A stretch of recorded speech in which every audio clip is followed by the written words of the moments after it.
welcome to The leftovers. the leftovers. Yeah, sorry. We're going to be diving into Elizabeth's sermon from yesterday. We're going to get straight into it. You'll understand why I'm doing this now when Beth gets into it. Yes. So, excuse me. What was this was a bad idea. What was the first thing you wanted to talk about? Well, shall I just start by saying what the topic was from yesterday, That in would I case do? people didn't get. Mm. So, if you go on the website, the sermon will be there. But I was talking yesterday about fasting and spiritual warfare, hence the donuts. But we were looking at the expectation to fast. Then we were looking at Jesus's example when he goes into the wilderness and is tempted. And he overcomes Satan as he fasts in the wilderness. And then we were looking at Daniel chapter 10. So, yeah. I like the fact that one of the reasons why we brought the donuts was the difference between fasting and self-control. We see who That's gone well, hasn't it? So Beth, talk to us a little bit about... fasting and self-control. It reminds me of when at the children's club when we gave them the marshmallow and said, if you can wait until the end of the story to eat your marshmallow, you'll get a second marshmallow. But before I'd even said that, the kids had just stuffed the marshmallow in their mouths and they're like, a second one? That always happens. So, fasting is not just a tradition within the Christian faith, it's a tradition within the Jewish faith as well. Mm-hmm. So talk to us a little bit about the Jewish tradition of fasting. Yeah, it was very interesting in the research, looking not just at what's in the Bible, but what's in the kind of extra biblical writings, so the rabbinic tradition. So what was first of interest was talking about the Day of Atonement, which I briefly mentioned yesterday. But in rabbinic tradition, even children are expected to participate in some way in the fast, and so they're not expected to do a full day of total fasting without eating like the adults are, but they're expected to be trained in some measure of fasting so that when they grow up they're prepared to accept and participate in a fast more easily. Which I thought was very interesting because in the past when I was still living at home, that was expected of us. Yeah, we absolutely. We had weeks of prayer and fasting at the church, didn't we? Yes. And even though you didn't make us completely fast, we went on liquid diets, didn't we? Yes, absolutely. Soup for a week. Soup and smoothies, yeah. Soup and smoothies, not smoop and... Swoopins. Smoop? Anyway. Johnny still can't stomach soup Yeah, now. he looks at the soup and goes, no, I'm not fasting. But I thought it was interesting. It's not just an adults only thing. It's a full family participation, which is really challenging for the church today to encourage the children participating in the faith. A lot of the time, you send your kids over to Sunday school and they just do something for an hour whilst you do church. Yeah. Which I didn't like about our other church was that they had kids' church and adults' church. But really, the whole Jewish faith is a whole family faith and getting everyone. And so is the Christian faith. It should be, yeah. Families coming together. Not just individual families, but the church family coming together. And that's how we train up a child in the way they should go. Yeah. And we've discovered just watching you and Becca and Jonathan growing up, just your ability to communicate and talk to older people and not see an older person and go, ooh, what do I do? How do I act? But being part of family, church family, means that you're learning how to share, how to be challenged by other mature Christians in the faith. But also how to participate and live out your faith so that when you leave home, it's not like, oh, I've never done this before. Yeah. I don't know how to be an adult in church. So I thought that was interesting. Oh, can I just say, because I grew up in... Sorry. I don't need to be here. I grew up in church. It's a family meeting, isn't it? Yeah. I grew up in church, and it wasn't until I was 19, 20 years old that I heard about fasting. That was pre-internet days, so I couldn't go onto Google and say what is fasting. But I'd started reading my Bible for the first time. So here I was in church for 19, 20 years and only just started reading the Bible for myself and came across fasting and just asked, well, what is fasting? And God said, well, going without food, try it. Well, why would I do that? It's just, well, try it. And at the time I was carrying post in Texas. It was hot. It was Route 38. I remember it. I remember being on Olive Street, and I'm just absolutely starving. And like you were saying in the sermon, every time you hear your stomach grumble or you get a bit hungry, it's to remind you of what you're doing and why. And so I'm about to get out of the Jeep to go and deliver some more posts, and I'm just going, God, this is crazy. What am I doing? Why am I doing? I'm all right. I'm learning to fast. It's like, okay, God, I'm just going to stop right here. And it just as if, seek first the kingdom of God and His righteousness. Yeah. Just came to my mind, came to my spirit. And it's just like, the way that I'm just longing for food, the way I'm longing to a cheeseburger, that's all I could think about, for the last, 30 minutes or so was, could I get a cheeseburger? And it's just like, so that, we fast to really to remind ourselves to hunger and thirst for God's righteousness.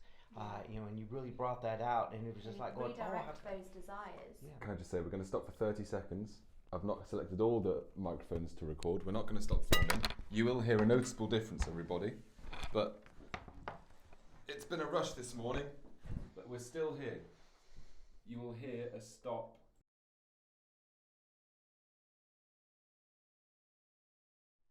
So Beth, over lunch yesterday after the sermon, you mentioned something about John Wesley, John or Charles Wesley, I can't remember which one. Yeah. John Wesley.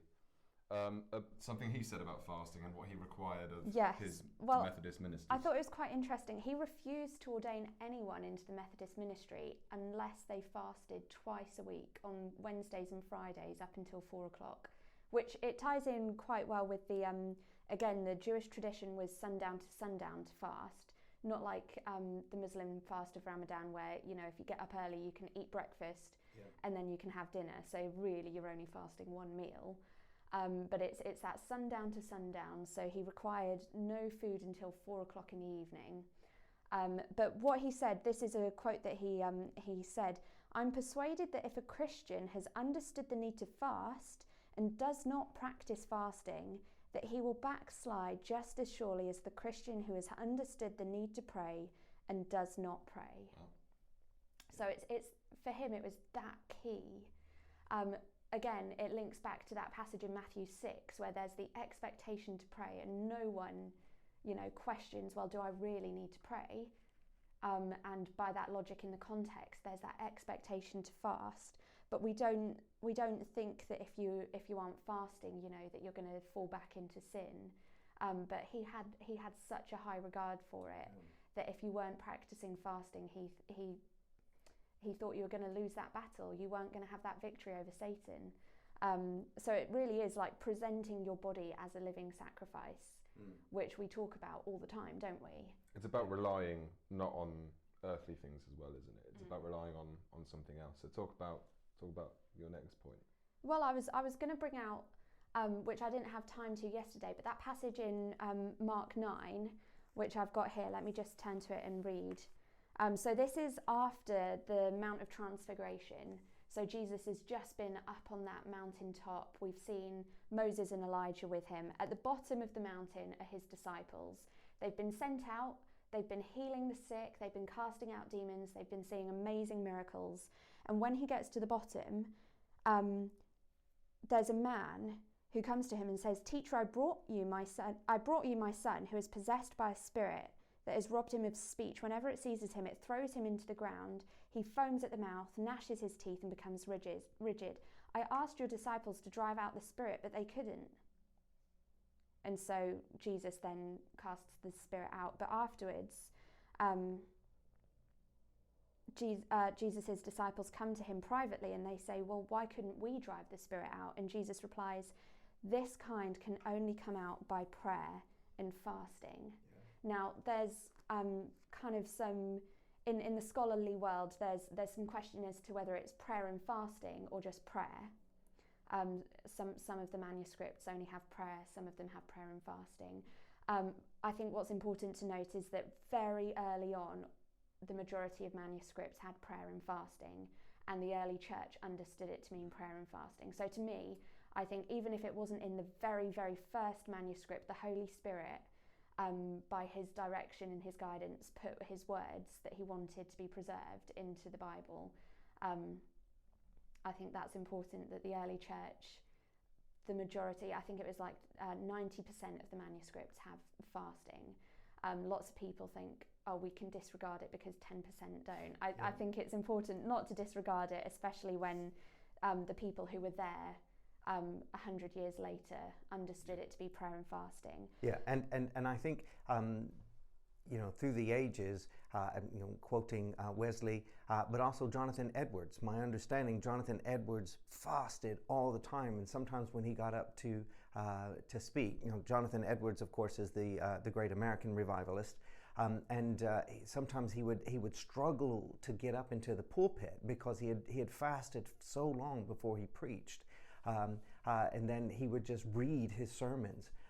But the power of God, the presence of God would be there, the conviction of the Holy Spirit upon those that were listening. They would just be crying out, begging him to stop. And all he did was read his sermons. But it was just that total dependence upon Jesus through that prayer and fasting and preparing that the Spirit of God was allowed to move upon the hearts and lives. And what fasting achieves is that victory in private, which you're not then trying to fight the spiritual battle in the public when you're going out to do the preaching or to cast out the demonic or to see healing or on the streets preaching or doing abortion education displays. If you've won that victory on your knees through prayer and fasting in private, then you're already in that position. You've got that authority that you're not trying to then get when you're out there in public, which I think is important. And that brings us back to Daniel with the whole understanding of fasting and spiritual warfare. Were you going to say something? Yeah, sorry, it's not about fasting. It's more, I mentioned this to you this morning about the vision of the man and the man he saw. I wanted to talk a little bit about the description of the man because it's a very similar description to the one we have about Jesus in Revelation. When he appears in Revelation 1. And you said that did come up in your research, which I was very happy about. It's a similar description to the vision of the victorious Christ that John has in Revelation 1. It's also very similar to the vision that Ezekiel has in Ezekiel chapter 1. So there is this kind of understanding, well, could this be a pre-incarnate Christ?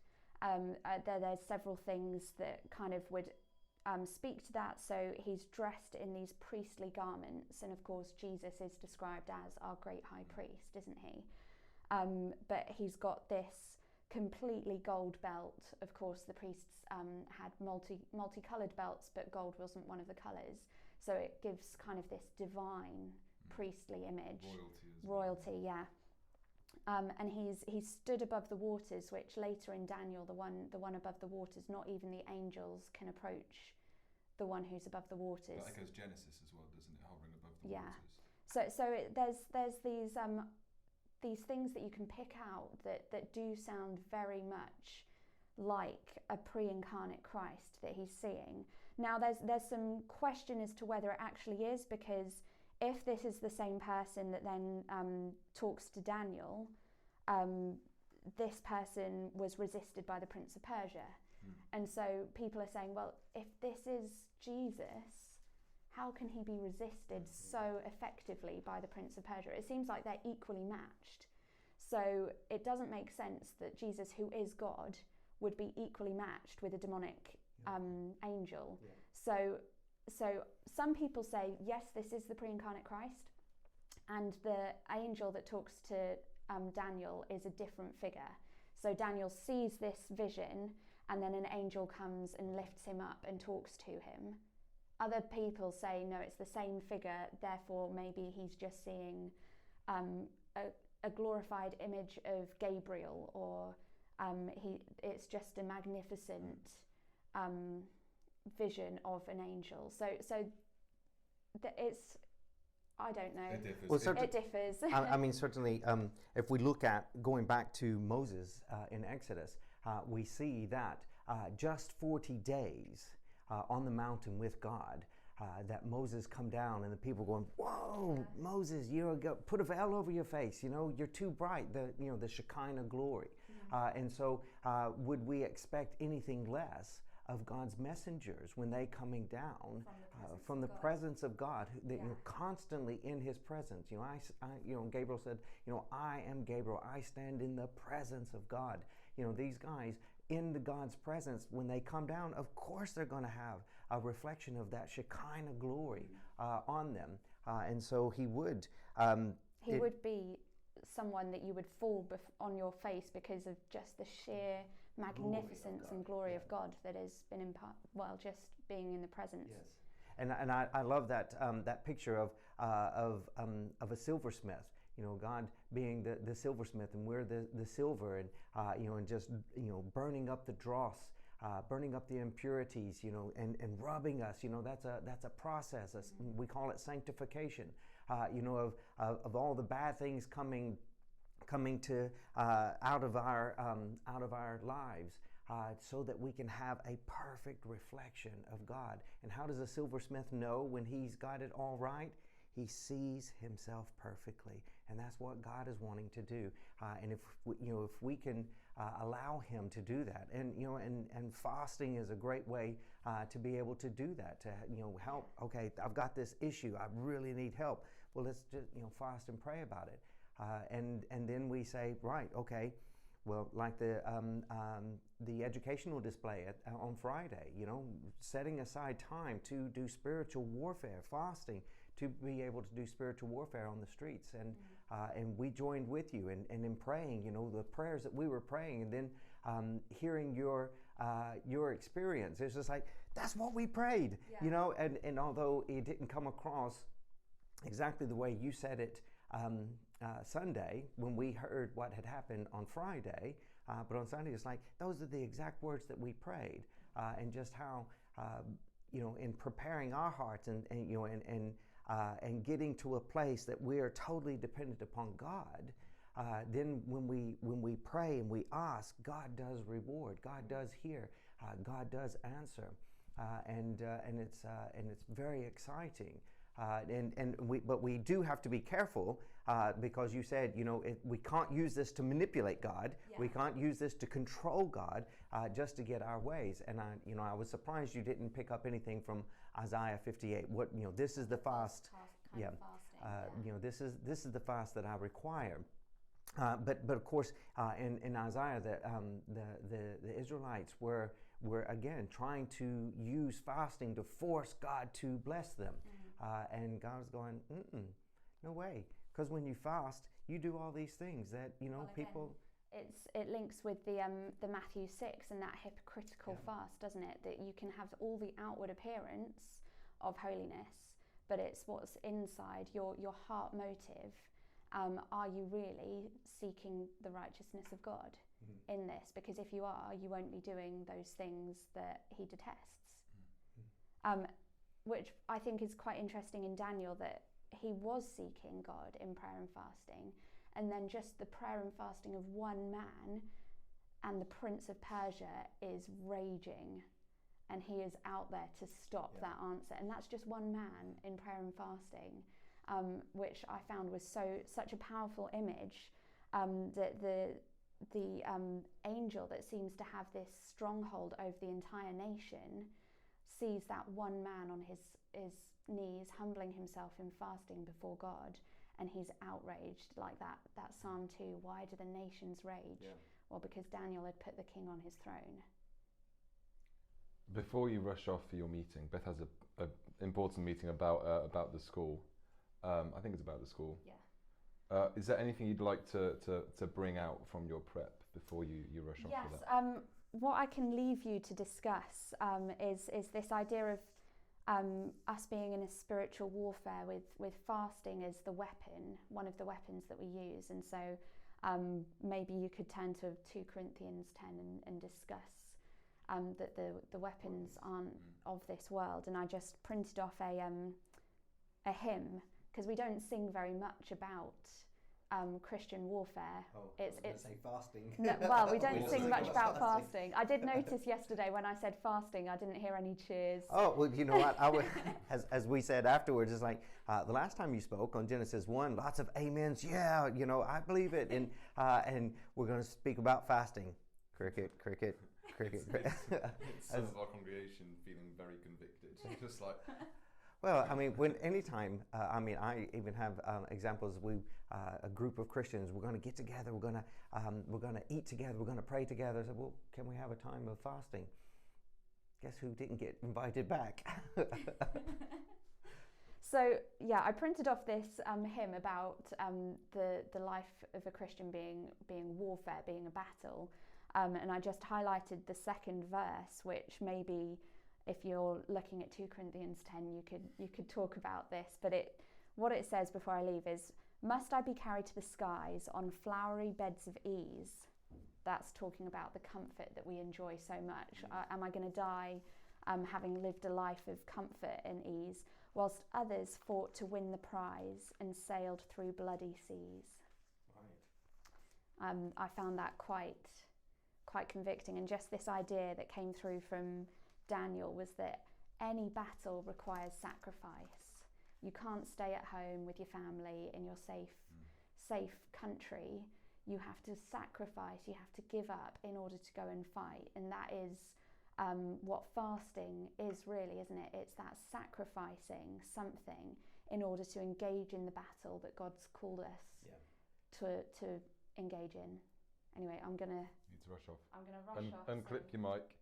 Move your chair and I'll scoot to the end. And thank you for dropping a bomb on us. Yeah, thanks for that. 2 Corinthians 10. Look at 2 Corinthians 10, please, guys. All right, I'm gone. See ya. I was planning just talking about Friday. Beth says no. You just move your chair out that way. I'll scoot round. And Dwayne, you can scoot round as well. Look at that. Loads of room when there's 2 of us. And there's only two donuts left. Oh, quel dommage. Do you want to take your donuts? Take your donuts.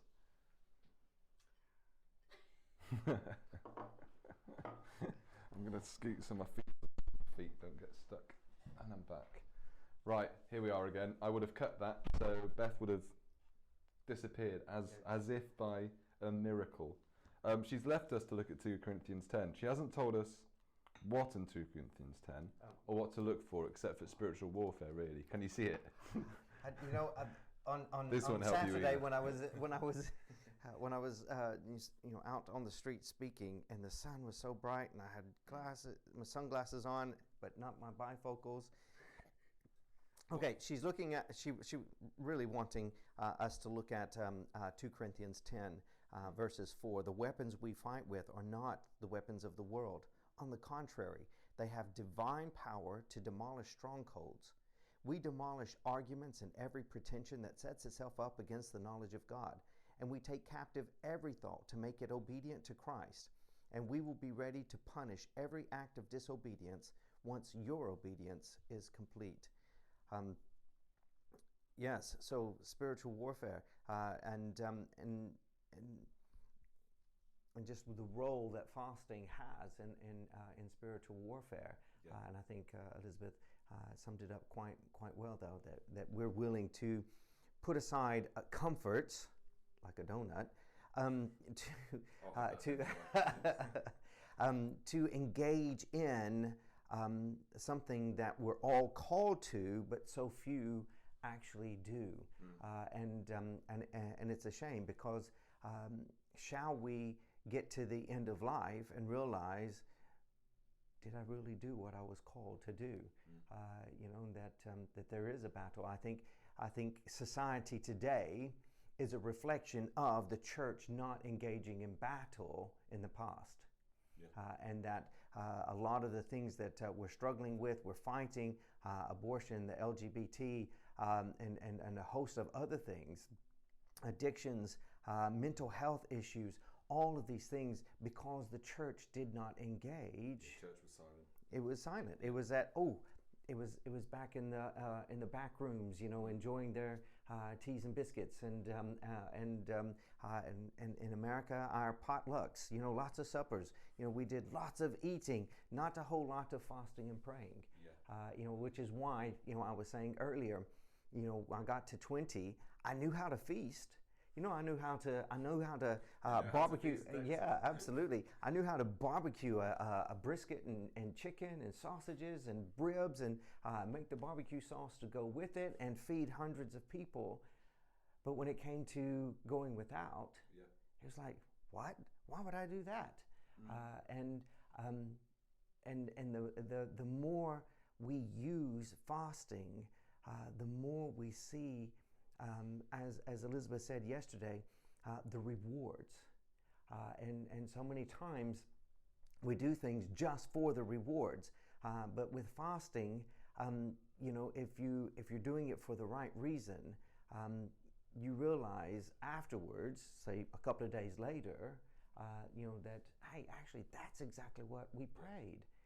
And it could be months, it could be years, and how willing are we to put aside our comforts? We're in a society, we hate suffering. We don't like to go without. We think that we have to have our 3 meals a day. We have to have, in Texas, air conditioning. I would like air conditioning in England sometimes, and yet to go without is really a sign of saying, it means so much to me to draw near to God that I'm willing to go without. Yeah, we saw the result of this on Friday clearly. Absolutely. We didn't just have a bodyguard with us who was brought down for the day, because it's been so contested in Norwich. There's been so many attacks, not just physical. Yeah. But on Friday it felt so different, and it wasn't just because we had this big brawly guy who made me feel small. We fasted on the Thursday. We had a team go out before us to pray over the area we were going to be displaying. They stayed throughout the display as well and prayed. You guys were back here praying. Yeah. And the conversations were it was night and day compared to when we weren't doing that. I met a lady called Leslie. I very rarely talk to people on the street because that's just not my forte. I'm there to take photos and stuff. But I talked to Leslie because I felt prompted, and she was a lovely lady. Really interesting conversation, and I think we got to a point where she changed her mind, and that wasn't the only conversation of the day that was like that. Lots of positivity, lots of people on our side. Right. We met a couple who were vaguely mine and Beth's age, around our age, who were pro-life. And that's not happened before. I've not met someone my age on the street who was pro-life. They were churchgoers. She was visiting from Salisbury, seemed to be up for the day.